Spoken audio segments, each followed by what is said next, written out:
Kehidupan Amara adalah sebuah sangkar emas, terbuat dari kemewahan tak terbatas namun dikunci oleh keheningan yang mematikan.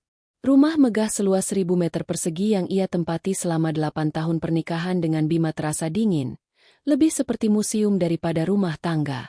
Di lantai atas, di kamar yang menghadap taman belakang, terbaring ibu Amara yang semakin hari semakin rapuh, menderita sakit yang kian menggerogoti.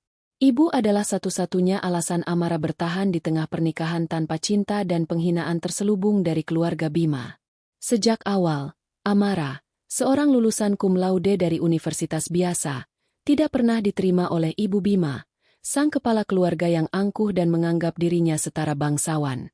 Amara hanyalah gadis miskin yang beruntung, begitu yang selalu diucapkan Ibu Bima, meski tidak secara langsung. Penghinaan itu menular pada Bima. Hubungan mereka berubah menjadi transaksional. Amara menjalankan peran sebagai istri yang sempurna di depan umum, sementara Bima sibuk dengan kesenangan di luar. 3 hari yang lalu, Bima dan ibunya terbang ke Bali.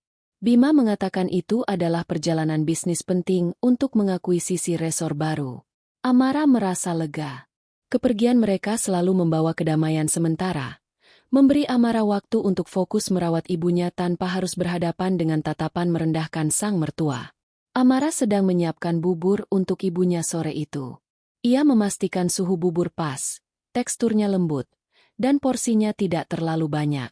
Saat ia duduk di sisi tempat tidur, menyuapi ibunya dengan sabar, ponsel mahal yang tergeletak di meja samping berdering nyaring. Nama, Bima, terpampang di layar. Amara mengangkatnya, berpikir mungkin Bima menelepon untuk menanyakan tentang dokumen kantor. "Halo, Mas?" Sapa Amara lembut. Namun, suara yang menjawab bukan suara suaminya yang biasanya dingin dan datar. Suara ini dipenuhi arogansi yang meluap-luap, seperti sorak-sorai kemenangan dari medan perang.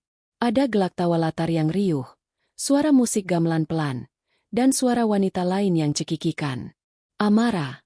Suara Bima terdengar sangat jelas, penuh kekejaman yang tak pernah Amara dengar sebelumnya. "Dengarkan baik-baik. Aku tidak punya banyak waktu. Aku sedang merayakan." Jantung Amara mencelos. Instingnya berteriak bahwa ada sesuatu yang sangat salah. Ibu Amara yang merasakan ketegangan putrinya, meraih tangan Amara. "Merayakan apa, Mas? Bisnisnya lancar?" tanya Amara, berusaha menjaga suaranya tetap stabil demi ibunya. Tawa Bima semakin keras. "Bisnis lancar? Tentu saja lancar. Aku baru saja menyelesaikan akad nikahku di Bali dengan wanita yang sebenarnya kucintai, bukan wanita perawat orang tua sepertimu." Ponsel terasa dingin di tangan Amara. Udara seolah tersedot dari ruangan. Kata-kata itu, akad nikah, menikamnya lebih dalam dari pisau. Wanita di latar belakang tertawa centil, seolah menikmati penderitaan Amara. Kau gila," bisik Amara. "Gila? Tidak. Aku waras. Sayang. Aku hanya membersihkan sampah dari hidupku," balas Bima. Nadanya berubah menjadi seringai penuh kemenangan. "Sekarang, ini bagian yang harus kamu dengar baik-baik. Siap-siap kamu angkat kaki dari rumah itu dan bawa ibumu yang tua bangka itu pergi dari rumahku." Amara membeku. Kata "tua bangka" yang diarahkan pada ibunya, sosok yang paling ia cintai dan lindungi, adalah batas terakhir. Darah Amara mendidih. Ia menahan napas, mencoba mencerna rasa sakit dan penghinaan yang begitu mendalam. "Aku sudah mendaftarkan gugatan cerai. Pengacaraku akan datang malam ini juga dengan surat pengusiran. Kau dan ibumu tidak punya hak lagi atas rumah ini. Bahkan selembar debu pun bukan milikmu. Mulai hari ini, kamu bukan siapa-siapa lagi." Panggilan terputus. Amara menatap ponselnya yang mati. Tubuhnya bergetar, bukan karena takut, tapi karena gelombang amarah yang baru pertama kali ia rasakan. Amara perlahan meletakkan ponsel itu di meja. Wajahnya pucat. "Ada apa, Nak?" tanya ibunya dengan suara serak. Tangannya yang kurus menggenggam erat tangan Amara. Amara memaksakan senyum yang tidak sampai ke mata. "Tidak ada apa-apa, Bu. Hanya masalah kerja." Sambil membelai kepala ibunya, Amara berjalan pelan ke balkon kamar. Ia menatap ke bawah, ke arah kolam renang biru yang berkilauan dan mobil-mobil mewah yang terparkir rapi di garasi.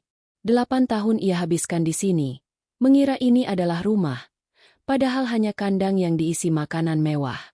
Hanya dalam satu panggilan telepon, Bima telah merenggut segalanya. Statusnya, keamanannya, dan yang terpenting, martabatnya. Tapi, dengan merenggut segalanya, Bima tanpa sengaja telah membebaskan Amara. Air mata Amara tidak jatuh. Ia tidak menangis. Kebencian telah membekukan semua cairan emosional di matanya. Amara menyadari, rasa sakit ini terlalu berharga untuk disia-siakan dengan air mata. Rasa sakit ini harus diubah menjadi energi. Baiklah, Bima. Kau pikir dengan mengusirku, kau sudah menang.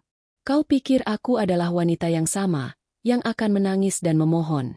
Bisik Amara, matanya yang berkilat menatap tajam ke kejauhan, seolah menembus jarak ribuan kilometer ke Bali. Aku akan pergi. Aku akan angkat kaki dari rumahmu. Tapi aku akan kembali. Dan saat aku kembali, aku tidak akan memohon. Aku akan menghancurkan segalanya yang kau miliki. Sampai kau dan ibumu histeris, Bima. Kau telah membangun panggungmu sendiri di Bali. Sekarang, bersiaplah untuk panggung kehancuranmu. Amara kembali ke dalam kamar. Malam itu, di tengah kegelapan yang menyelimuti rumah besar itu, Amara mulai mengemasi barang-barang. Dia mengemasi bukan hanya pakaian, tetapi juga rencana balas dendam yang dingin dan mematikan. Babak pertama kehancuran telah selesai. Babak kedua, pembangunan kembali dan pembalasan, baru akan dimulai. Kegelapan baru saja turun menyelimuti rumah besar itu, tetapi kegelapan yang lebih pekat sudah mampir di hati Amara. Hanya 2 jam setelah telepon kejam dari Bali, bel berbunyi nyaring dan tergesa-gesa. Itu bukan bel tamu, melainkan bel yang dioperasikan dengan kode terlarang, kode milik Bima. Amara turun ke ruang tamu dengan langkah tenang. Ia sudah mengenakan pakaian tertutup, menguatkan diri. Di ambang pintu berdiri seorang pria berpakaian jas mahal, memegang map kulit tebal, ditemani 2 petugas keamanan berbadan besar. Pengacara Bima. Nyonya Amara? Tanya pengacara itu dengan nada profesional yang dingin, seolah sedang berhadapan dengan klien yang bermasalah. Saya Yuda, dari kantor hukum Bintang Senja. Saya datang mewakili Tuan Bima. Saya tahu. Masuk, ujar Amara, membuka pintu. Yuda tampak terkejut dengan ketenangan Amara. Ia menduga akan disambut tangisan histeris. Namun yang ia temui hanyalah sepasang mata tajam yang menatap lurus, tanpa air mata. Saya membawa surat gugatan cerai dan surat resmi pengusiran. Berlaku efektif malam ini juga. Ini adalah perintah pengadilan, Nyonya, dan kami harus melaksanakannya demi keamanan aset klien kami. Jelas Yuda, menyerahkan map. Amara menerima map itu. Tanpa membacanya, ia meletakkannya di meja marmer ruang tamu. Begitu cepat. Dia benar-benar tidak ingin saya menghirup udara di rumah ini lebih lama dari yang diperlukan. Gumam Amara, lebih kepada dirinya sendiri. Saat Yuda mulai memberikan instruksi kepada 2 petugas keamanan untuk mengawasi proses pengosongan barang-barang pribadi Amara, ponsel di saku Yuda bergetar hebat. Itu panggilan video dari nomor Ibu Bima, sang mertua jahat. Yuda terpaksa mengangkatnya, mengarahkan layar ke Amara. Wajah Ibu Bima, dihiasi kalung berlian mahal dan disinari cahaya rembulan Bali, memenuhi layar. Di belakangnya, tampak Bima sedang merangkul gundiknya, yang tersenyum kemenangan. Amara, kau sudah menerima suratnya, ya? Suara Ibu Bima melengking, penuh kegembiraan yang bengis. Lihat, sayangku, inilah menantu baruku. Wanita yang tahu cara menghargai Bima dan keturunan kami, bukan wanita yang sibuk mengurus orang tua sakit-sakitan. Air mata Amara tertahan di tenggorokan. Matanya terpaku pada senyum mengejek gundik Bima. Gundik itu, dengan santai, mengacungkan gelas kristal ke arah kamera, seolah bersulang di atas penderitaan Amara. Bima sendiri hanya menyeringai, sebuah ekspresi yang menegaskan bahwa ia menikmati setiap detik kehancuran Amara. Kau harus berterima kasih padaku, Amara. Aku sudah mengeluarkanmu dari kandang ini. Sekarang kau bebas. Bebas menjadi miskin lagi. Ejek Ibu Bima lagi. Lalu tertawa terbahak-bahak. Amara tidak membalas. Ia hanya menatap dingin ke layar. Keheningan Amara lebih menakutkan daripada tangisan apapun. Setelah menuntaskan ejekannya, Ibu Bima menutup panggilan, meninggalkan Amara dalam kehampaan yang bising. Amara segera berbalik, menaiki tangga menuju kamar ibunya. Pengusiran itu harus terjadi, tetapi ibunya tidak boleh kaget dan kondisinya memburuk. "Bu, kita akan pindah rumah," kata Amara lembut, duduk di samping ibunya. Tempat yang lebih kecil, lebih tenang. Di sana, Amara akan lebih mudah merawat ibu. Ibu Amara, yang hanya mendengar sedikit keributan dari bawah, menatap putrinya dengan tatapan cemas. "Rumah ini. Kenapa, Nak?" "Bima dia." Amara menggeleng. Air matanya kini mengalir, tetapi hanya sedikit, mengering sebelum sempat jatuh. Air mata ini bukan karena Bima, melainkan karena rasa bersalah harus menyeret ibunya keluar dari kenyamanan, meski palsu, yang pernah mereka miliki. Dibantu perawat pribadi ibunya, Amara mulai mengemas. Hanya barang-barang esensial, pakaian, obat-obatan ibu, dan beberapa dokumen penting. Ia menolak menyentuh perhiasan dan barang mewah yang diberikan Bima. Semuanya akan ia tinggalkan. Ia tidak ingin membawa satupun kenangan pahit atau sisa-sisa dari sangkar emas itu. 1 jam kemudian, semua barang mereka yang sedikit sudah dimasukkan ke dalam 2 koper lusuh. Sebuah mobil taksi yang dipesan Amara menunggu di gerbang depan. Ketika Amara turun kembali, Yuda sang pengacara sudah menunggunya dengan surat cerai. "Ini surat ikrar talak dari Tuan Bima. Jika Nyonya setuju, tanda tangani di sini. Semuanya akan selesai malam ini juga," kata Yuda, menyerahkan pulpen. Amara mengambil pulpen itu. Dia melihat sekilas surat cerai yang dirancang untuk merugikannya. Tanpa harta gono gini, tanpa tunjangan. Semua disiapkan untuk membuatnya menjadi nol. Ia melihat bayangannya di jendela kaca. Wajahnya yang kelelahan, matanya yang membengkak, tapi rahangnya mengeras. Amara tahu, melawan sekarang hanya akan membuang waktu dan uang. Mereka ingin dia tersingkir dengan cepat dan bersih.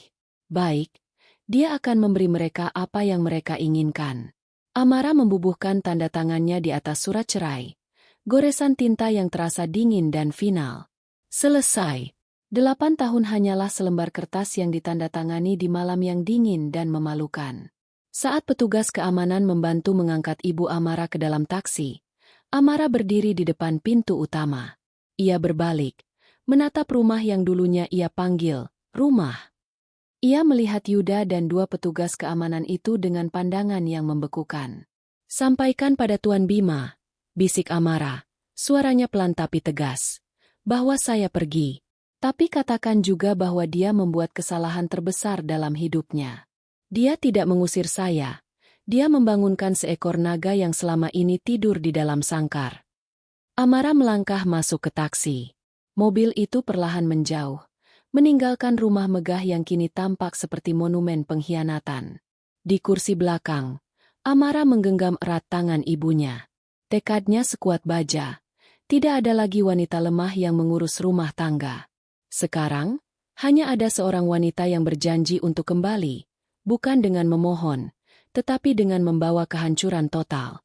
Itu adalah janji yang ia ukir di malam pengusiran paling kelam dalam hidupnya. Taksi yang membawa Amara dan ibunya berhenti di depan sebuah kontrakan kecil di pinggiran kota. Kontrasnya begitu menyakitkan. Jika malam sebelumnya Amara masih terlelap di kamar ber-AC dengan kasur king size, malam ini ia merapikan tempat tidur sederhana di ruangan sempit, berbau pengap, dan hanya diterangi lampu neon 20 watt. Namun, anehnya, di tengah kesederhanaan itu, Amara merasakan kebebasan yang belum pernah ia rasakan di sangkar emas Bima. Di sini, ia tidak perlu berpura-pura. Sambil menidurkan ibunya yang tampak syok dan kelelahan, Amara mengusap kening sang ibu. Kalimat kejam Bima terus terngiang, menusuk seperti jarum es. "Bawa ibumu yang tua bangka itu pergi dari rumahku." "Tidak, Bu. Ibu bukan tua bangka. bisik Amara di telinga ibunya. Ibu adalah alasan saya berjuang. Mereka tidak akan bisa menghina ibu lagi. Saya janji. Rasa sakit Amara kini telah bermetamorfosis menjadi energi. Itu adalah energi dingin, terfokus, dan mematikan. Amara menyadari, untuk menghancurkan Bima dan keluarganya, ia tidak bisa lagi menjadi Amara yang lama, wanita penurut yang hanya mengurus rumah tangga dan pasien. Ia harus kembali ke dirinya yang dulu, lulusan cerdas, ambisius, dan cermat. Tantangan terbesar adalah uang. Setelah membayar sewa kontrakan dan kebutuhan dasar ibunya, uang tabungan Amara hampir habis. Mengingat latar belakang pendidikannya, Amara mulai mencari pekerjaan jarak jauh yang memungkinkan ia bekerja sambil merawat ibunya. Ia mendapatkan pekerjaan sebagai penerjemah lepas untuk dokumen bisnis, memanfaatkan kefasihan bahasa asingnya. Penghasilannya pas-pasan, tetapi cukup untuk bertahan hidup, dan yang terpenting, memberinya akses ke dunia dokumen dan transaksi finansial. Malam hari, setelah ibunya tertidur, Amara duduk di meja reot di ruang tengah. Misi pertamanya adalah mencari kelemahan Bima. Selama 8 tahun pernikahan, Amara memang tertutup dari urusan bisnis Bima, tetapi ia adalah pengamat yang baik. Ia mengingat kebiasaan Bima, kata sandi email yang tak pernah diganti, hingga letak laci tersembunyi di meja kerja Bima yang berisi salinan dokumen penting. Amara mulai menganalisis. Ia menyisir jejak digital Bima melalui cloud dan email lama yang Bima tinggalkan di laptop pribadinya. Butuh waktu 2 minggu yang melelahkan, di mana Amara hanya tidur 4 jam sehari. Dia menyatukan serpihan-serpihan informasi, transaksi mencurigakan ke sebuah perusahaan offshore di Cayman Island, email yang merujuk pada pembiayaan dari pihak ketiga yang mencekik, dan sebuah notulen rapat yang disembunyikan, menyebutkan bahwa sebagian besar aset properti Bima ternyata dijaminkan untuk hutang non-bank dengan bunga sangat tinggi. Penemuan ini adalah kunci emas. Bima tidak sekaya yang ia pamerkan. Ia hanyalah boneka yang berdiri di atas tumpukan hutang gelap. Seluruh kemewahan mereka adalah gelembung yang rapuh. Jika gelembung itu pecah, kehancurannya akan total. Amara membutuhkan sekutu. Bukan sembarang sekutu, tetapi seseorang yang keahliannya di atas rata-rata dan tidak akan mengajukan pertanyaan. Amara teringat pada Rio Sanjaya. Rio adalah teman seangkatan Amara saat kuliah. Mereka bersaing ketat untuk posisi mahasiswa terbaik. Rio dikenal brilian, sinis, dan kini telah menjadi salah satu financial analyst dan konsultan hukum paling berpengaruh di ibu kota. Amara menghubungi Rio melalui koneksi LinkedIn lama, meminta pertemuan bisnis mendesak. Mereka bertemu di sebuah kafe sepi. Rio, dengan setelan jas mahal dan jam tangan berkilauan, menatap Amara, yang kini mengenakan pakaian sederhana, dengan tatapan terkejut. "Amara, kau berbeda sekali," ujar Rio, mencatat keseriusan dan ketenangan Amara yang baru. Amara tidak menyentuh kopinya. Ia hanya meletakkan sebuah flash drive di atas meja. "Saya butuh konsultasi, Rio, mengenai etika bisnis. Saya menemukan ini saat saya bekerja di rumah mantan suami saya."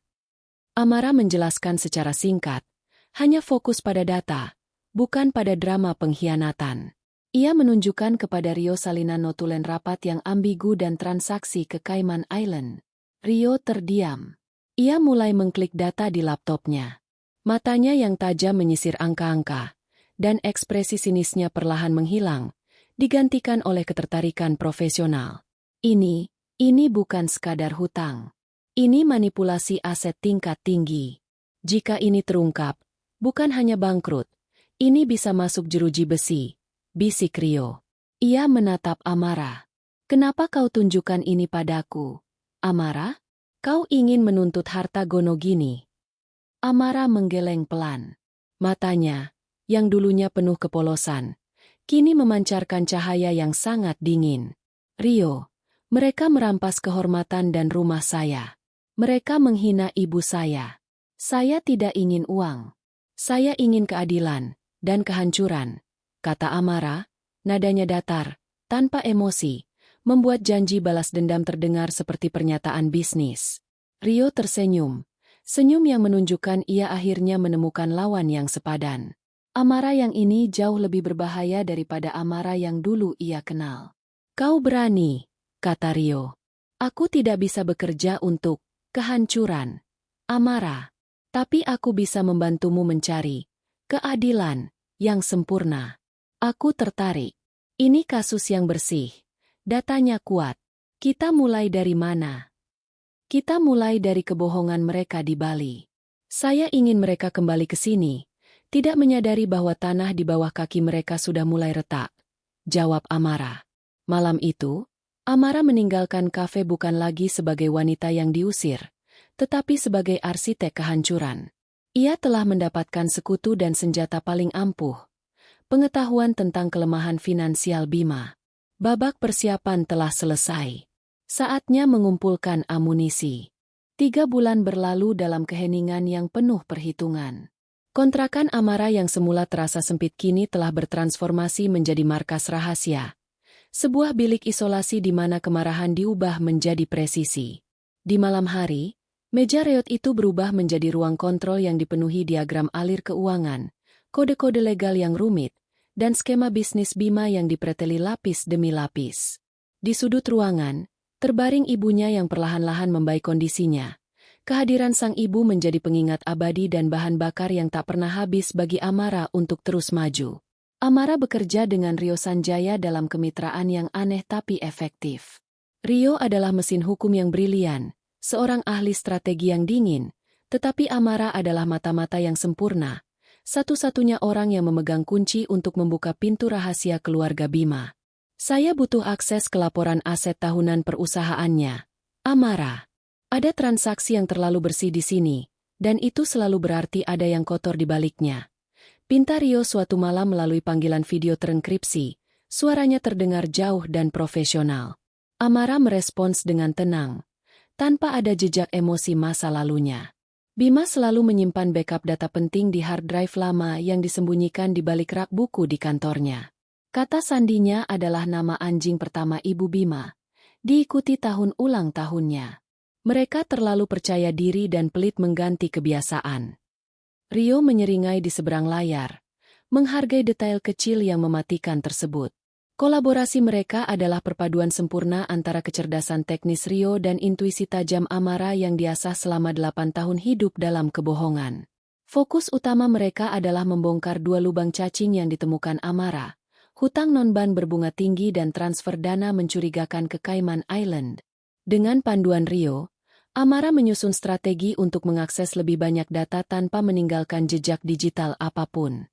Dia menyisir riwayat pembayaran mertua di sebuah platform mewah yang menyimpan data keuangan, hingga alamat email lama yang terhubung ke layanan cloud bisnis Bima yang sudah lama tidak diaktifkan.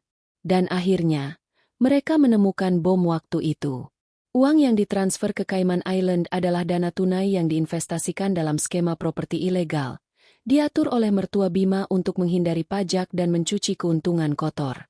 Properti itu ternyata adalah aset yang sama yang dijanjikan Bima kepada gundiknya di Bali, termasuk resor mewah yang konon katanya akan diakuisisi. Rio menjelaskan dengan nada dingin bahwa resor itu fiktif, hanya sebuah cangkang legal untuk menampung uang haram, dan mertua Bima adalah dalang di balik semua itu. Bali bukan hanya tempat akad nikah, ujar Rio, menunjuk skema pencucian uang di layar. Bali adalah tempat mereka mengikat wanita baru dengan janji palsu dan uang haram. Dia mengira gundiknya akan menjadi boneka yang sempurna untuk menjaga aset ilegal ini. Tapi gundik itu ternyata juga murahan, balas Amara, suaranya tanpa emosi. Dia hanya akan menjadi beban dan menjadi kelemahan lain yang bisa kita manfaatkan ketika semuanya runtuh. Seiring bertambahnya tumpukan bukti yang kini menjadi segunung berkas yang kuat di mata hukum, Amara juga menjalani transformasi pribadinya yang drastis. Ia tahu bahwa ia tidak bisa menghadapi keluarga Bima sebagai Amara yang mengenakan daster lusuh. Ia harus menjadi personifikasi kekuatan yang mereka hancurkan, seorang wanita yang memancarkan aura mahal yang tidak bisa dibeli dengan uang haram mereka. Secara finansial, ia berinvestasi cerdas dari sisa uang kecil yang ia miliki dan dari pembayaran jasa penerjemahannya. Ia mempekerjakan seorang penata gaya dan pelatih kebugaran. Pakaian Amara yang dulu simpel dan old-fashioned digantikan oleh setelan profesional berwarna gelap, elegan, dan menjeritkan kekuasaan. Rambutnya dipotong tegas, dan pandangan matanya yang semula sendu kini memancarkan kecerdasan dingin, hasil dari malam-malam yang dihabiskan untuk membaca buku-buku hukum korporasi dan menganalisis pasar saham. Amara yang baru ini adalah seorang wanita bisnis yang kejam, dilatih oleh Rio untuk berpikir seperti predator. Amara, kau terlihat mahal. Mereka tidak akan mengenalimu. Komentar Rio saat mereka bertemu untuk terakhir kalinya sebelum fase eksekusi. Amara hanya tersenyum tipis. Mereka akan mengenaliku, Rio. Tapi mereka akan mengenaliku sebagai mimpi buruk yang datang menjemput. Dengan semua persiapan selesai, Amara merumuskan rencananya menjadi 3 pilar utama, yang akan dilancarkan secara berurutan dan terkoordinasi. Pertama, harta. Derwin menggunakan bukti kejahatan mertua dan Bima. Amara akan memicu penyelidikan pajak dan audit eksternal, memastikan semua aset utama mereka dibekukan atau disita secara hukum. Tujuannya bukan mengambil uang, tetapi memastikan mereka bangkrut total. Kedua, reputasi. Teshame Amara akan memastikan skandal Bali dan kasus pencucian uang mereka bocor ke media kelas atas, menghancurkan status sosial dan koneksi bisnis mereka yang angkuh. Ketiga, kedamaian batin. The histeria serangan terakhir akan menargetkan simbol kekayaan mereka. Rumah megah tempat Amara diusir, memastikan Bima dan mertua menjadi tunawisma dan dipaksa untuk berbagi penderitaan dengan ibu Amara. Tepat pada minggu Amara menyelesaikan semua persiapan dan bukti diserahkan ke jalur hukum yang tepat. Bima, mertua, dan gundiknya kembali dari Bali. Mereka kembali dengan wajah gembira, tanpa kelelahan namun puas setelah berbulan madu dan mengurus bisnis fiktif mereka. Mereka disambut kemewahan rumah besar mereka, tidak menyadari bahwa di ruang tamu itu, di atas meja marmer yang sama tempat Amara menandatangani surat cerai, kini sudah ada surat perintah pengadilan yang menunggu. Amara, dari kejauhan, mengamati pergerakan mereka. Dia tidak lagi merasakan sakit, hanya kepuasan yang dingin. Mereka telah kembali ke panggung sandiwara yang sebentar lagi akan runtuh. Babak serangan pertama akan segera dimulai. Bima, mertua, dan gundik murahan itu kembali ke Jakarta dengan kebanggaan yang membumbung tinggi. Mereka disambut oleh kemewahan rumah besar itu seolah-olah baru saja memenangkan perang. Mereka menghabiskan hari pertama mereka kembali untuk beristirahat, merayakan kemenangan atas Amara, dan merencanakan pesta perayaan pernikahan mereka yang baru, sebuah ajang untuk memamerkan kejayaan dan menenggelamkan rumor miring yang mungkin muncul. Mertua, dengan wajah puas, menelepon semua kenalan sosialitanya, memastikan semua orang tahu betapa cepat dan bersihnya mereka menyingkirkan Amara. Mereka yakin Amara telah kembali ke lumpur kemiskinannya, menangis di kontrakan reot, terlalu lemah untuk melawan. Mereka sama sekali tidak menyadari bahwa Amara bukan lagi wanita yang mereka usir. Amara, sementara itu, menghabiskan pagi itu di markasnya yang sederhana, menyesap kopi murah sambil menatap layar laptop. Di sana, Amara dan Rio Sanjaya menunggu momen yang telah direncanakan selama berminggu-minggu. Bukti-bukti yang dikumpulkan Amara di bab 4 foto-foto akad nikah Bima di Bali, salinan gugatan cerai yang diajukan Bima 2 hari sebelum akad, dan notulen rapat yang ambigu tentang aset offshore kini telah diserahkan ke jaringan rahasia Rio. Rio menargetkan sebuah portal berita online bisnis dan gaya hidup kelas atas yang dikenal memiliki jangkauan luas di kalangan sosialita dan investor, tempat di mana rasa malu bisa menjadi racun mematikan. Tepat pukul 10 pagi, Rio mengirim pesan singkat. Bomes Way. Amara membuka portal berita tersebut. Di sana, terpampang di kolom utama, sebuah judul yang menjerit. Skandal ganda Ticon Property. Cerai kilat istri sah demi akad mewah di Bali, bisnis dirumorkan terlibat skema aset misterius. Tubuh Amara tidak bergetar. Dia hanya membaca dengan pandangan dingin. Artikel itu sangat terperinci. Ia menceritakan betapa cepatnya Bima menceraikan Amara, istri sah selama 8 tahun, sambil menggambarkan Amara sebagai wanita berhati mulia yang berkorban merawat ibunya yang sakit. Kemudian, artikel itu membocorkan foto-foto Bima yang tersenyum lebar bersama gundiknya di altar Bali, lengkap dengan deskripsi detail mengenai mahar dan pesta yang luar biasa mewah. Pukulan utamanya bukan pada moral, melainkan pada bisnis. Artikel tersebut menyisipkan informasi samar yang disajikan secara legal oleh Rio mengenai dana tidak terlaporkan yang dikelola di offshore untuk menghindari pajak dan menyebutkan resor fiktif sebagai kamuflase aset. Bagi masyarakat umum, ini adalah drama perselingkuhan. Bagi investor dan relasi bisnis Bima, ini adalah alarm bahaya merah. Dalam hitungan jam, bom itu meledak. Ponsel Bima meledak dengan panggilan dari klien, bankir, dan anggota dewan perusahaan. Bukan panggilan selamat, melainkan panggilan panik. Apa maksud berita ini, Bima? Apakah rumor soal aset Cayman Island itu benar? Kami perlu klarifikasi segera. Ini mengganggu harga saham. Mertua Bima, yang sedang bersiap untuk acara minum teh dengan kolega bisnis suaminya, tiba-tiba menerima rentetan pembatalan janji. Teman-teman sosialitanya yang tadinya memuji-muji mertua karena keberanian menyingkirkan amarah, kini berbalik mencibir. Mereka tidak peduli dengan moralitas, tetapi mereka takut pada skandal keuangan dan keterlibatan dengan wanita murahan, yang kini identitasnya mulai dibongkar oleh netizen. Gundik Bima, yang awalnya menikmati perhatian media karena fotonya di Bali tersebar, tiba-tiba histeris. Ia terkejut dan marah ketika komentar online tidak hanya membahas kecantikannya, tetapi juga skema bisnis suaminya.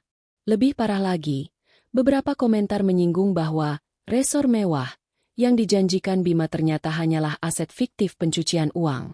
Malam itu, kemewahan rumah besar Bima yang baru dinikmati itu berubah menjadi arena pertengkaran. Bagaimana ini bisa bocor? Bima, kau bilang urusan perceraian sudah ditutup rapat. Ini menghancurkan kredibilitasku di Dewan Komisaris. Teriak mertua, melempar vas kristal ke lantai. Bima, wajahnya merah padam karena amarah dan ketakutan, membanting ponselnya. Aku tidak tahu. Siapa yang bisa mendapatkan foto-foto Bali itu? Hanya keluarga dan pengacara. Pasti dia. Si wanita miskin itu.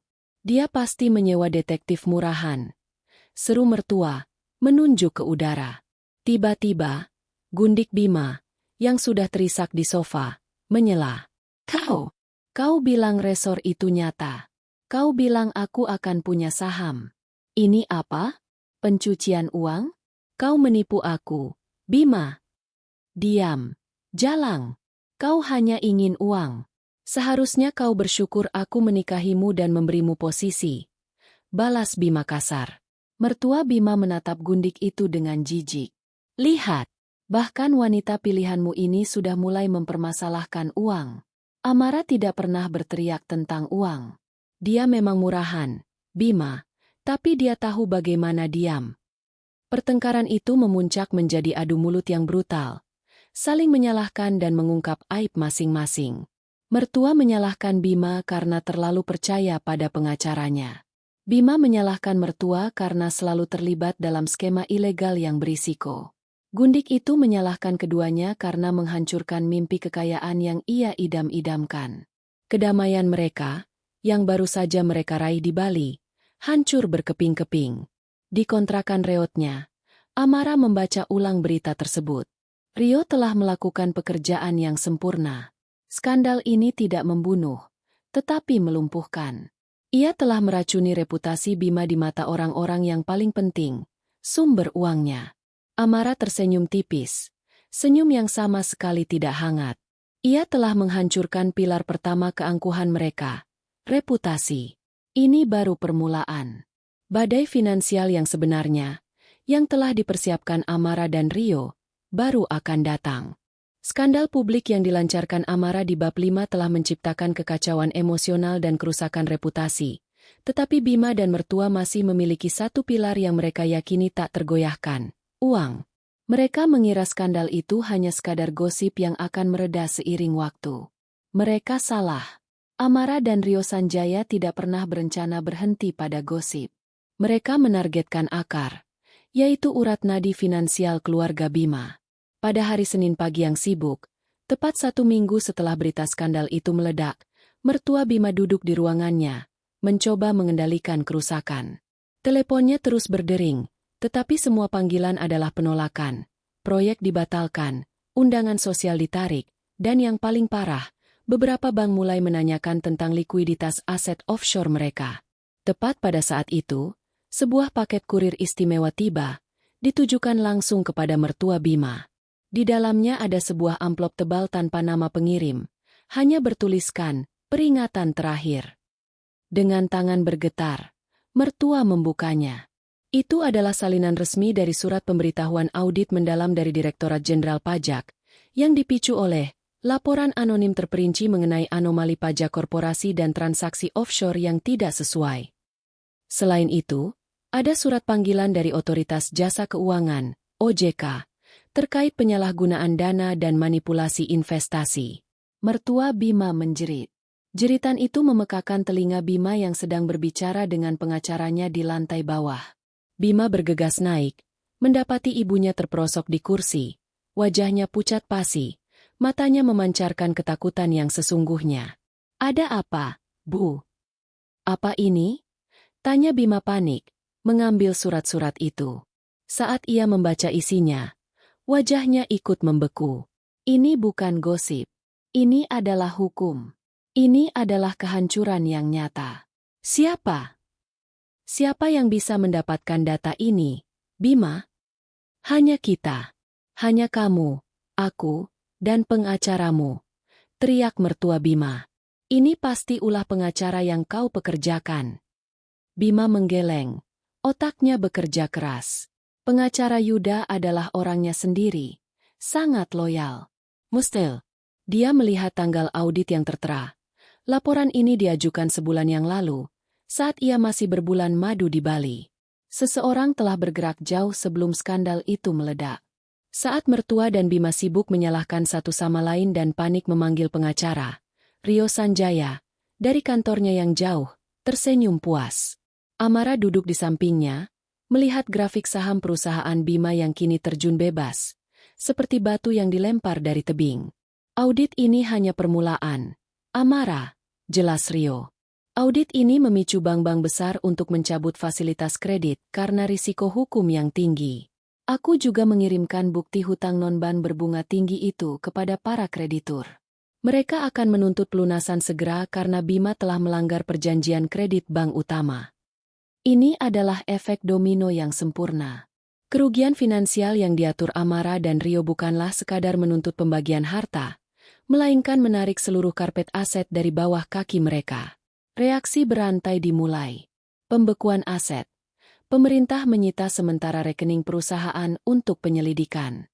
Proyek-proyek konstruksi yang menjadi sumber pendapatan utama Bima seketika macet. Kreditur mendekat. Para rentenir non-bank dengan bunga mencekik, yang selama ini mertua Bima hindari, kini mengirimkan debt collector yang sangat menakutkan, menuntut pembayaran jutaan dolar dalam waktu 48 jam. Kekacauan internal.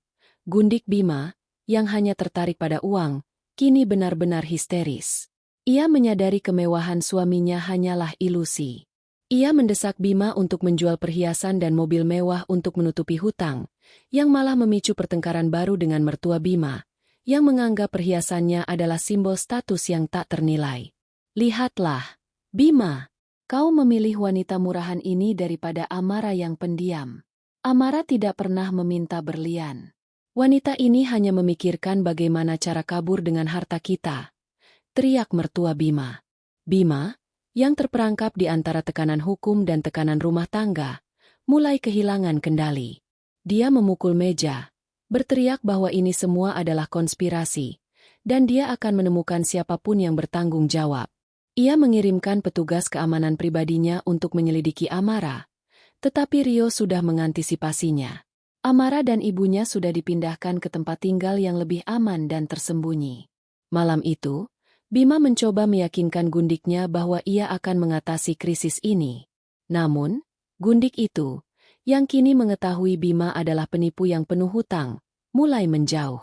Ia diam-diam mengemas kopernya, mengambil beberapa perhiasan kecil yang ia miliki, dan berencana melarikan diri sebelum perahu itu benar-benar tenggelam. Melihat kehancuran finansial ini dari jauh, Amara hanya merasa lega. Ia telah memotong urat nadi kehidupan mereka. Pukulan ini jauh lebih menyakitkan daripada skandal publik karena langsung menyentuh ego mereka, kemampuan mereka membeli segalanya. Amara telah menghancurkan pilar kedua keangkuhan mereka, harta, the ruin. Sekarang, mereka hanya punya satu tempat lagi untuk berlindung, Rio, kata Amara, menatap keluar jendela kontrakannya, jauh dari hiruk-pikuk kota. Rumah mereka, Rio menyelesaikan kalimatnya. Rumah megah yang kau tinggalkan. Tepat, jawab Amara dengan senyum tipis. Sudah waktunya saya mempersiapkan kunjungan terakhir saya ke sana. Kunjungan yang akan membuat mereka histeris. Kekacauan finansial yang diciptakan Amara di bab 6 telah memaksa mertua Bima untuk membuat keputusan drastis, menjual beberapa aset pribadi untuk membayar kreditur non-bank yang semakin agresif. Di tengah krisis ini, mereka harus mempertahankan citra sosial mereka. Maka, mertua memutuskan untuk tetap mengadakan pesta ulang tahunnya yang ke-65, sebuah acara tahunan yang menjadi penentu status sosial di kalangan elit. Pesta itu diadakan di sebuah ballroom hotel bintang 5. Ironisnya, dibiayai dari hasil penjualan perhiasan kesayangan mertua. Bima, mertua, dan gundiknya tiba di pesta dengan senyum yang dipaksakan. Mertua mengenakan gaun paling mahal, Bima terlihat tegang di balik setelan mahalnya, dan gundik itu, meskipun cemas, mencoba terlihat menawan, sadar bahwa ini adalah panggung terakhir mereka untuk membuktikan bahwa mereka masih relevan. Mereka berharap penampilan ini akan meredakan rumor audit dan skandal moral. Mereka berharap para kolega akan lupa. Tepat pukul 9 malam, saat pesta sedang hangat, terjadi jeda hening yang aneh di ambang pintu ballroom. Amara tiba. Dia tidak lagi mengenakan daster atau pakaian sederhana yang dulu ia kenakan saat melayani Bima. Amara muncul dalam balutan gaun kutur berwarna gelap yang elegan dan mahal, memeluk tubuhnya dengan sempurna. Rambutnya ditata tegas. Perhiasan yang ia kenakan minimalis namun memancarkan aura genuine yang tidak bisa dibeli. Dia berjalan dengan postur tinggi, kepercayaan diri yang berasal dari pengetahuan dan kekuasaan yang sesungguhnya. Di sampingnya, Rio Sanjaya, dengan setelan jas custom, tampak seperti bodyguard atau kekasih, memancarkan aura perlindungan. Semua mata tertuju pada mereka. Bisikan menyebar seperti api. Itu mantan istri Bima, kan? Ya Tuhan, dia terlihat berbeda sekali. Siapa pria di sampingnya? Bukankah itu Rio Sanjaya, pengacara yang baru saja memenangkan kasus besar? Mertua Bima, yang sedang tertawa dengan seorang sosialita, seketika membeku. Senyumnya runtuh. Wajahnya yang tebal tiba-tiba pucat. Ia menatap Amara, mencoba mencari jejak wanita miskin yang ia usir, tetapi yang ia lihat hanyalah seorang wanita asing yang memancarkan aura mahal yang tidak pernah mereka miliki. Bima, yang sedang minum sampahnya di sudut, menjatuhkan gelasnya. Kaca kristal pecah di lantai marmer. Tetapi suara pecah itu tidak sebanding dengan hancurnya harga diri Bima. Dia menatap Amara, matanya dipenuhi kombinasi hasrat, kebingungan, dan ketakutan. Gundik Bimalah yang pertama bereaksi, mencoba menutupi rasa cemburu dan kecemasan dengan arogansi palsu. Ia berjalan mendekati Amara, mencoba memasang wajah superior. Lihat siapa yang datang. Sudah diusir, tapi masih berani mendatangi pesta orang. Kau datang untuk meminta sisa makanan, Amara? Sinis gundik itu, mencoba memecahkan ketegangan. Amara berhenti tepat di hadapan gundik itu. Dia tidak melihat Bima atau mertua. Dia hanya menatap gundik itu, dari ujung rambut hingga ujung kaki. Tatapan itu dingin, menilai, dan menghina, seolah gundik itu adalah selembar kain kotor. Maaf, saya tidak melihat adanya sisa makanan di sini, balas Amara, suaranya pelan dan berwibawa, membuat semua orang di sekitarnya terdiam. Saya diundang. Ada urusan bisnis penting yang harus saya selesaikan dengan tuan dan nyonya pemilik pesta. Amara tidak memberinya kesempatan lagi untuk bicara. Dia berjalan melewatinya, menuju mertua Bima. Rio mengikutinya, mengangguk pada beberapa kenalan penting, seolah mengonfirmasi bahwa Amara adalah tamu terhormat.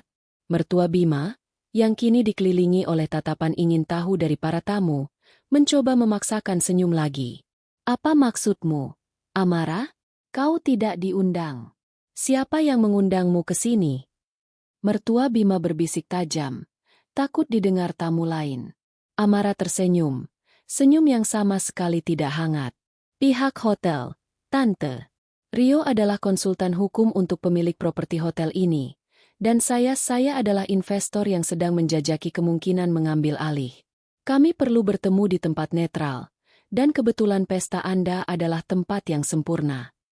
Kebohongan kecil itu, yang disampaikannya dengan begitu meyakinkan, membuat mertua Bima semakin panik. Amara membuat dirinya terlihat jauh di atas level mereka. Mertua Bima menarik Amara menjauh dari kerumunan. Bima mengikuti di belakang. Kau tidak punya urusan bisnis di sini. Kau sudah bangkrut. Apa maumu? Harta gonogini? Aku tidak akan memberikannya. Saya sudah menandatangani surat cerai tanpa 1 sen pun, Tante, kata Amara dengan sabar, seperti sedang berbicara dengan anak kecil. Saya datang untuk mengingatkan kalian. Bisnis tidak butuh air mata saya, Tante. Bisnis butuh integritas. Dan di mata para klien di ruangan ini. Amara melirik sekilas ke arah kerumunan. Kalian sudah kehilangan keduanya. Bima akhirnya angkat bicara. Suaranya parau. Kau yang melakukan ini, Amara, kan? Skandal media itu, audit itu, kau yang melaporkannya. Amara menatap Bima. Tatapan yang penuh dengan kekecewaan yang sudah membeku menjadi kebencian. Tentu saja saya yang melakukannya. Bima, siapa lagi? Kau pikir kau bisa menghina ibuku dan aku akan diam? Kau bilang, bawa ibumu yang tua bangka itu, pergi dari rumahku. Dan sekarang, lihatlah, semua orang di ruangan ini tahu kau menikahi wanita lain 2 hari setelah menceraikanku. Semua orang tahu asetmu di offshore sedang diaudit. Kau sudah menjadi bahan tertawaan. Bima, dengan amarah yang membabi buta, melangkah maju. Aku akan pastikan kau membayar mahal untuk ini. Namun, sebelum Bima bisa menyentuhnya, Rio bergerak cepat, berdiri di antara Amara dan Bima. Mundurlah, Tuan Bima, atau saya akan laporkan Anda ke pihak keamanan hotel atas intimidasi. Jangan lupa, klien saya, Nyonya Amara, kini adalah wanita bebas. Dan dia adalah saksi utama dalam kasus dugaan pencucian uang yang saat ini sedang dipegang oleh OJK. Ancaman Rio langsung menghentikan Bima. Dia menyadari posisinya. Dia tidak bisa lagi menggunakan kekuatan fisik atau kekayaan. Dia kini hanyalah tersangka yang rapuh. Melihat kegagalan Bima, gundik itu menariknya. Sudahlah, Mas, jangan buat malu lagi. Amara membiarkan momen keheningan itu berlalu. Ia membiarkan mertua Bima dan Bima tenggelam dalam rasa malu yang tak terlukiskan. Mereka telah kalah, bukan secara finansial, melainkan secara emosional dan sosial. Dengan senyum kemenangan tipis, Amara berbalik, tangannya di lengan Rio, dan meninggalkan pesta itu. Dia tidak perlu mengucapkan kata-kata perpisahan. Kehadirannya sudah cukup menjadi pisau yang menusuk kehormatan mereka. Di belakangnya, pesta ulang tahun yang mewah itu berubah menjadi badai bisikan dan penghakiman. Bima, mertua, dan gundiknya ditinggalkan sendirian di tengah keramaian, simbol kehancuran yang sempurna. Setelah pesta ulang tahun mertua yang berakhir dengan penghinaan sosial, bab 7, Bima dan ibunya kembali ke rumah megah itu dalam keadaan frustrasi yang mendidih. Mereka tidak hanya kalah di mata publik, tetapi kehadiran Amara telah memperburuk retakan di antara mereka. Begitu tiba di rumah, mertua Bima langsung ambruk di sofa, sementara Bima mencari gundiknya, berharap mendapatkan sedikit penghiburan palsu untuk melupakan rasa malu di ballroom hotel. Namun, kamar tidur mereka kosong. Pakaian-pakaian mewah gundik itu hilang. Semua tas bermerek, kecuali yang paling murah yang diberikan Bima, lenyap dari lemari. Di atas meja rias, Bima menemukan sebuah catatan pendek, ditulis dengan lipstik merah di atas tisu kamar mandi. Aku tidak menikahimu untuk menjadi miskin. Selamat tinggal, Tuan penipu. Bima berdiri mematung. Ditinggalkan.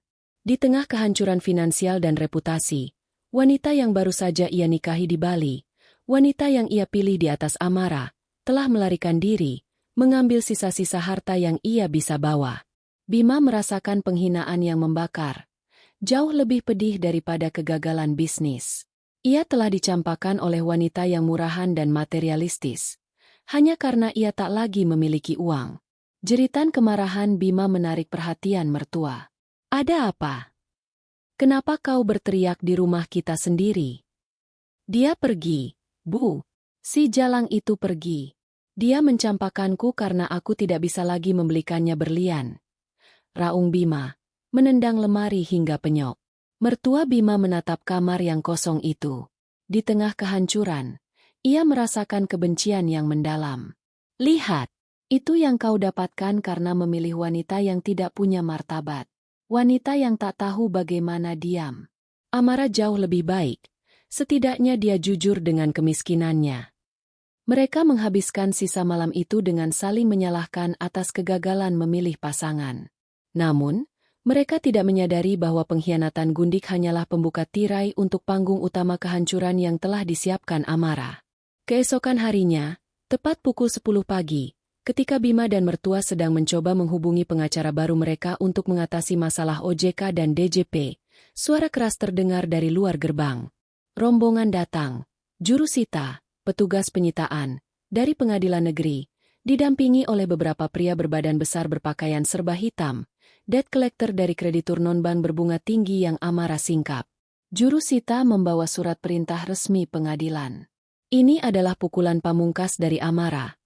Pengajuan eksekusi hak tanggungan atas rumah megah itu.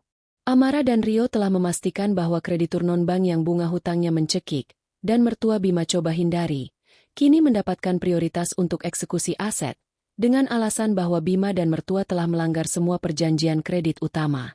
Tuan Bima dan Nyonya, berdasarkan surat penetapan eksekusi ini, rumah beserta aset tidak bergerak ini secara hukum disita dan akan dilelang untuk melunasi hutang Anda kepada kreditur, ujar jurusita dengan nada datar. Bima, yang selama ini mengandalkan kekerasan dan kekuasaan, langsung melompat berdiri. "Kalian tidak bisa melakukan ini. Ini rumahku. Aku akan tuntut kalian semua.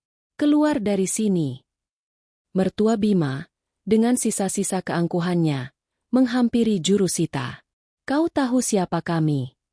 Kami adalah keluarga terpandang. Berani-beraninya kau menyentuh properti kami.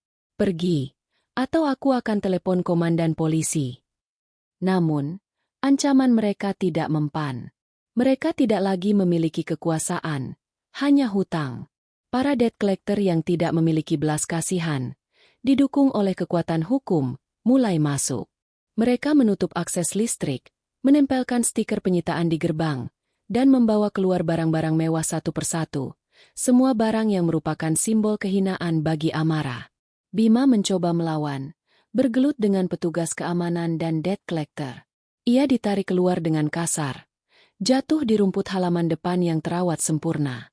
Mertua Bima, histeris, berteriak, memohon, bahkan mengemis kepada jurusita, tetapi semuanya sia-sia. Jeritan, "Tolong jangan ambil rumah saya." Yang keluar dari mulut angku mertua Bima adalah musik kemenangan bagi Amara. Tepat di seberang jalan, di dalam sebuah mobil hitam mewah dengan kaca gelap, Amara mengamati seluruh pemandangan itu. Di sampingnya, Rio hanya duduk diam, menghormati momen klimaks Amara. Amara melihat Bima, terkapar di tanah, dengan mertua Bima yang menjerit-jerit sambil memeluk tiang gerbang. Mereka benar-benar hancur, tidak memiliki apa-apa, bahkan tempat untuk tidur. Ingatan Amara kembali ke malam pengusiran itu, saat Bima meneleponnya dari Bali, suaranya dipenuhi kebencian dan kemenangan. "Siap-siap kamu angkat kaki dari rumah itu dan bawa ibumu yang tua bangka itu. Pergi dari rumahku." Kini, Bima dan mertua Bima telah merasakan apa yang Amara rasakan. Diusir, dipermalukan, dan kehilangan segalanya. Amara tidak lagi melihat Bima sebagai mantan suami atau mertua sebagai pengganggu. Mereka hanyalah dua orang tunawisma yang pantas menerima nasib mereka. Kehancuran rumah itu melambangkan hilangnya pilar terakhir dari kebohongan mereka. Amara telah berhasil menghancurkan pilar ketiga mereka. Simbol kekuasaan, the home. Selesai. Amara memberi isyarat kepada Rio. Rio menyalakan mesin. Amara tahu, kehancuran fisik telah selesai. Babak terakhir adalah kehancuran emosional, di mana mereka harus menatap mata Amara dan mendengar mengapa mereka hancur. Matahari telah terbenam, menyisakan langit oranye yang suram, sama suramnya dengan nasib Bima dan mertua. Setelah pengusiran paksa dari rumah megah mereka, bab 8, mereka ditinggalkan di jalanan, tanpa tempat bernaung, tanpa harapan, dan tanpa gundik yang melarikan diri. Mereka mencoba menelepon beberapa teman dan pengacara, tetapi semua menolak, takut terseret dalam badai hukum yang kini melanda nama Bima. Di tengah keputusasaan yang melumpuhkan, mertua Bima yang sudah tua dan Bima yang compang-camping hanya memiliki satu target, Amara. Mereka yakin, hanya Amara yang memiliki kebrutalan dan kecerdasan untuk merancang kehancuran yang begitu total. Mereka harus menemukannya. Bima, menggunakan mobil sewaan dari sisa uang terakhirnya, berhasil melacak alamat kontrakan Amara. Ia melakukannya bukan dengan kecerdasan, melainkan dengan memeras informasi dari pengacara Yuda yang ketakutan. Pukul 8 malam, mereka tiba di depan kontrakan sederhana Amara. Tempat itu begitu kontras dengan istana mereka yang hilang, sebuah rumah petak yang dihiasi lampu neon redup. Bima mendobrak pintu pagar kayu itu dengan brutal. Amara, keluar. Aku tahu kau di dalam. Keluar, dasar wanita licik. Teriak Bima, suaranya parau karena histeria.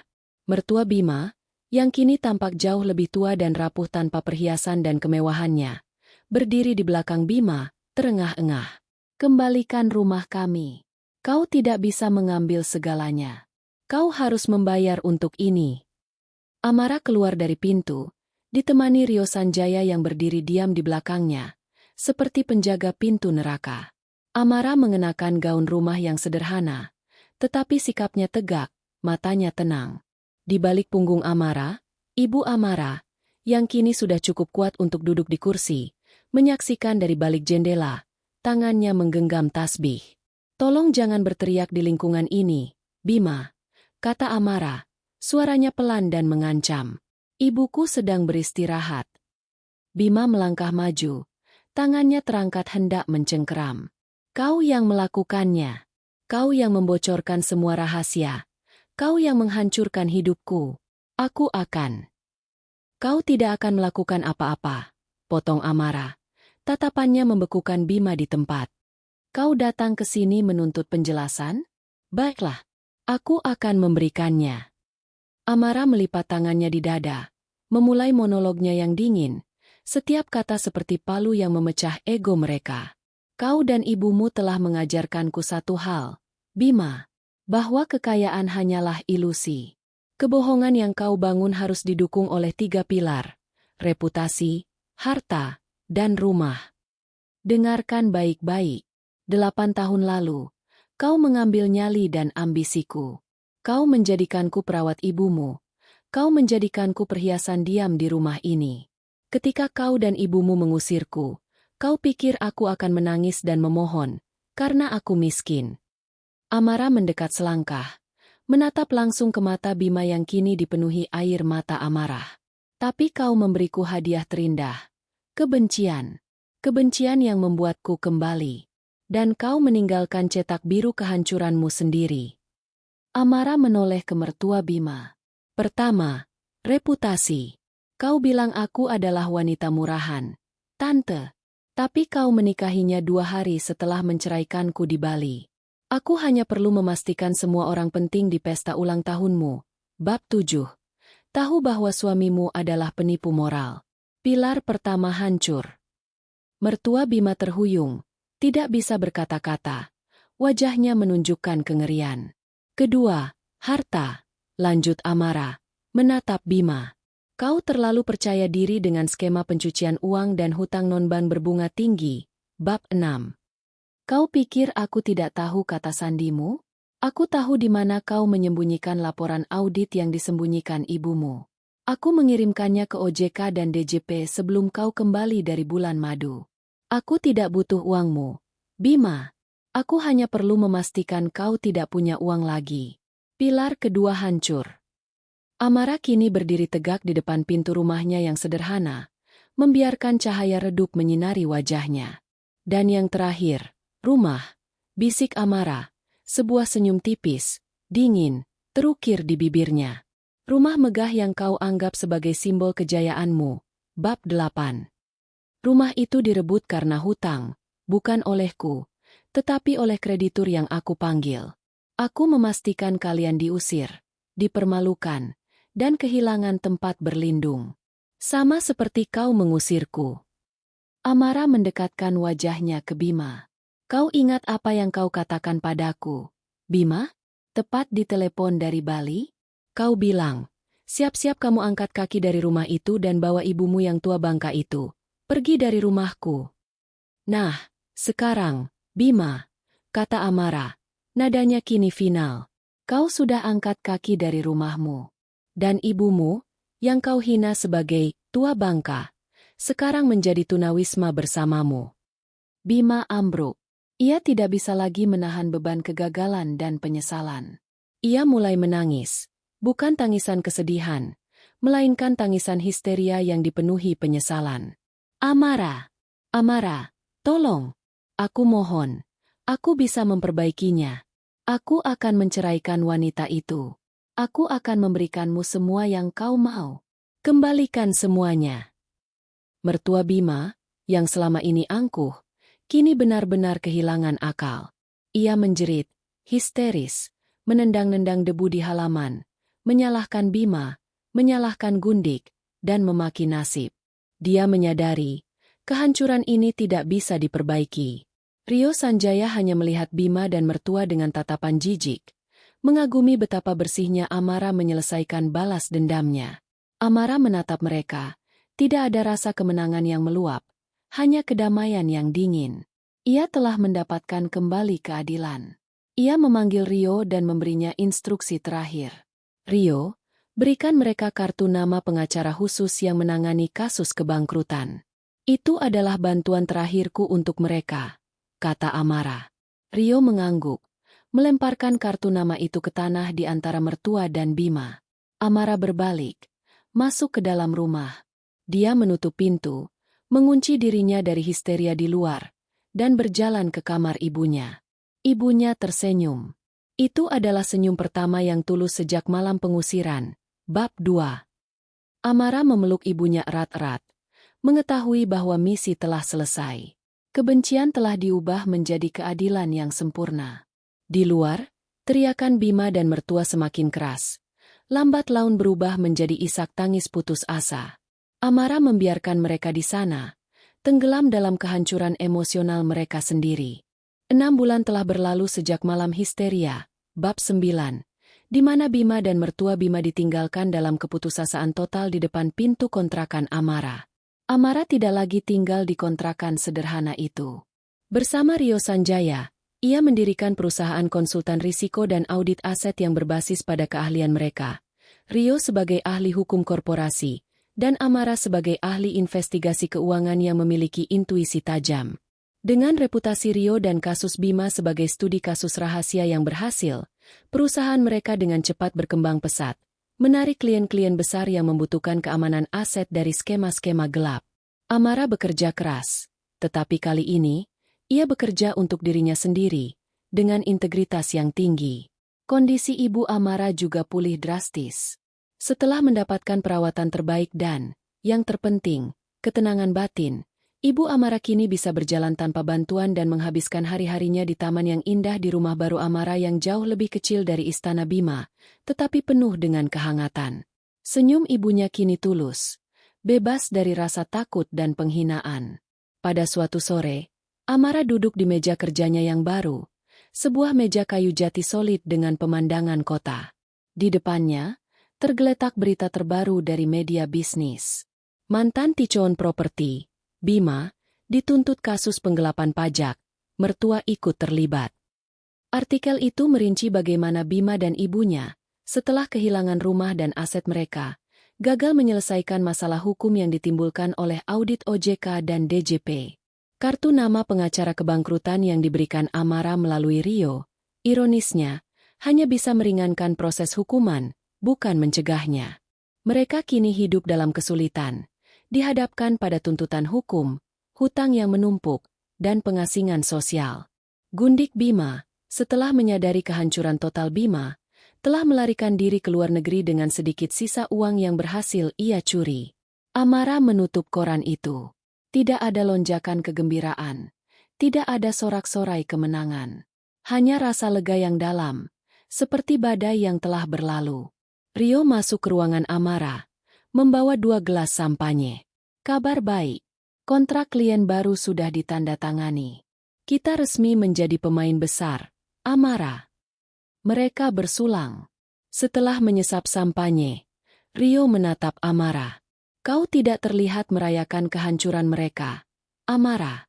Balas dendamu sempurna, total, dan bersih secara hukum. Kau mendapatkan keadilanmu. Amara memutar gelas di tangannya. Aku mendapatkan keadilan, Rio. Tapi balas dendam adalah beban yang sangat berat. Kebencian yang kubawa selama setahun itu hampir menghabisiku. Aku harus menghidupinya, membesarkannya, menjadikannya senjata. Sekarang, senjatanya sudah digunakan. Ia melihat keluar jendela.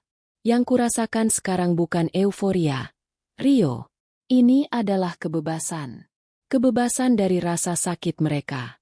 Kebebasan dari rasa malu yang mereka timbulkan pada ibuku. Kebebasan dari sangkar emas yang palsu itu. Amara telah membuktikan bahwa kehancuran mereka disebabkan oleh keangkuhan dan kejahatan mereka sendiri, bukan oleh Amara. Ia hanya memegang cermin di depan keburukan mereka. Epilog. Beberapa bulan kemudian, Amara dan ibunya memutuskan untuk pindah dari kota. Amara menyerahkan operasional harian perusahaannya kepada Rio dan timnya. Ia membeli sebuah rumah di pesisir, di mana ibunya bisa menikmati udara segar dan matahari. Amara tidak pernah lagi mencari cinta. Ia tidak tertarik pada kekayaan yang cepat dan palsu. Ia membangun kerajaan bisnisnya sendiri, yang kini meluas ke sektor teknologi dan investasi yang berkelanjutan. Ia menjadi seorang wanita yang benar-benar independen dan kuat. Seorang figur yang disegani, yang reputasinya dibangun atas kecerdasan, bukan warisan. Di suatu pagi yang cerah, Amara berjalan di pantai, mengenakan pakaian sederhana. Ia memejamkan mata, merasakan angin laut di wajahnya. Ia mengingat malam pengusiran itu, janji yang ia ukir di dalam hati. Ia telah memenuhi janji itu. Tetapi di sepanjang perjalanan, ia tidak hanya menghancurkan mereka, ia juga membangun kembali dirinya sendiri. Amara yang baru ini tidak dibentuk oleh kebencian, ia ditempa olehnya. Ia menoleh ke belakang, melihat ke arah horizon. Di kejauhan, tidak ada lagi bayangan sangkar emas Bima. Hanya ada fajar baru yang menjanjikan kemerdekaan abadi.